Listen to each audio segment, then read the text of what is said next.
There must be a lot of nurseries in this world, but there's only one like this one. Oh, they grow flowers here, but when you come across one, it's probably one you can eat. Here, the signs on the plants don't just tell you what they are, but what they taste like, and often how to prepare them. This nursery doesn't deliver its edible flowers and plants. It delivers training on how to grow them to hungry people all over the world. Because this is Echo. It has outposts around the world, but its world headquarters is here in North Fort Myers, Florida. Over 500 plants are grown on some 57 acres, but why so many different kinds of plants? Farm manager Andy Cottarello had a simple answer. With diversity, it offers a safety net for farmers. If you can grow a dozen different crops or 24 different crops, if one fails, then it's less catastrophic for subsistence farmers. So what you want to do is, again, offer diversity for the farmers to grow to increase their safety net for their families. To that end, the farm is divided into 7 different simulated environments. Each, in fact, is a different agricultural laboratory where scientists seek ways to maximize farming methods and identify the plants most likely to flourish. Oh, and of course this farm has animals.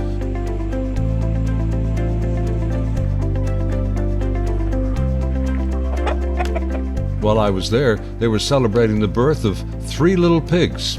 There's a 4th one somewhere.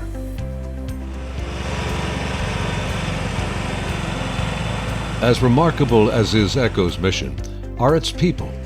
They come from a myriad of backgrounds, but have a strong bond. It is their Christian faith. Christopher Jordan was an Army infantry officer who served in Afghanistan. Having spent time in the Middle East, he saw a need he wanted to meet. And I thought agribusiness was a way to combat the deforestation and pollution, as a way to employ people. You know, it's a lot of unskilled day labor, but you can at least employ them. And then at the end of the day, you can feed them. And you're teaching them skills, how to propagate plants, how to grow food. And so for me, it just became a desire of mine to come back to the States and get some training. And Echo is a Christian organization that would take us as a family and give us some training, and that's how we got here. You may have seen a flooded rice paddy in pictures or perhaps in person. If not, of course, you'll find one at Echo's farm. Rice likes water, and historically this is how it is grown. But what if your area doesn't get a lot of rain? At Echo, they're working with a way to get around that, and using fewer seeds, they're achieving the same yield. It was by the rice paddies that I met Kayla Hatcher. I am an intern here, and I came here because I graduated from university actually, and film photography was my degree, and quickly realized that I had a huge passion for agriculture. While traveling abroad, I saw that it was a beautiful space for uniting communities. So we all need food, and we can come to a garden and find community together.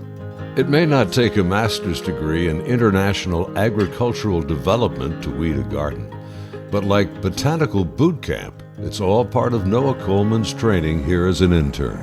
And had been looking at Echo for about the last 7 years, wanting to come here and get hands-on experience, see full growing cycles for crops from start to finish, and learn how to better access nutritionally dense options for smallholder farmers in the developing world. So I have a heart to return to the tropical highlands when I'm done at Echo and see what God might do in order to help people out and empower them to do what they want to do. Food and farming. That's a recipe that just can't fail.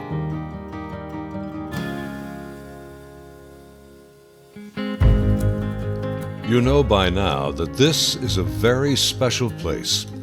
During the 2 days I spent filming at Echo, my guide was Danielle Flood.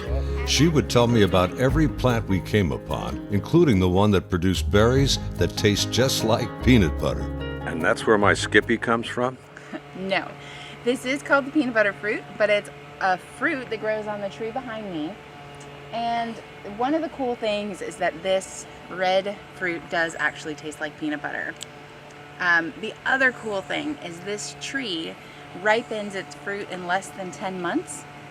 So if you're introducing fruit trees to a group of people who's never cultivated trees and has to envision 3 years down the road getting a harvest from trees that they could burn for firewood, this is one of those kind of intermediate joys of planted a tree, it has fruit, you taste it, and then you can see the outcome. Part of solving the food problem in third world countries is solving the technology problem. Electricity is often in short supply or non-existent. Once you've grown the food, you have to cook it, and this is Echo's demonstration kitchen. Instead of plugging in that blue grain grinder, you pedal it. By the way, that's one heck of a homemade flywheel, cement. Throughout the third world, wood stoves have resulted in vast deforestation. Here is a display of Echo's jet stoves. Oh, they burn wood, but not logs. You just feed fists full of twigs into them. Highly efficient, there's a jet stove beneath this big oven. Frying food? How about some fish? Well, this is Florida. There's research going on there too. And here's one of the ponds. Echo is such a beautiful place, and everyone I met loves working here. But you don't have to work here as a staff member or an intern. You can be a volunteer, like Mark Trask. Because I love it. It's a place where I can learn about plants. Every time I'm here, I go home and I've learned something new and I share it with my wife. And I like the mission. The people here are not just talking about helping people around the world. They are helping. And it's just refreshing to be a part of that. So I enjoy it. I had asked everyone what brought them here. I couldn't leave without putting the same question to my guide, Danielle. I spent 2 years living in West Africa, and a lot of my role was just to spend time among the women and children and get to know them, learn their language and culture. So they were a small-scale farming community, and I saw what it takes to grow the food that you're going to eat for the whole year.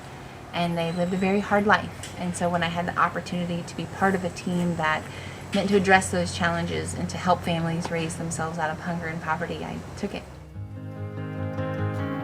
And now you know just about all I know about Echo and its people. Bob Height reporting for Peace Vision.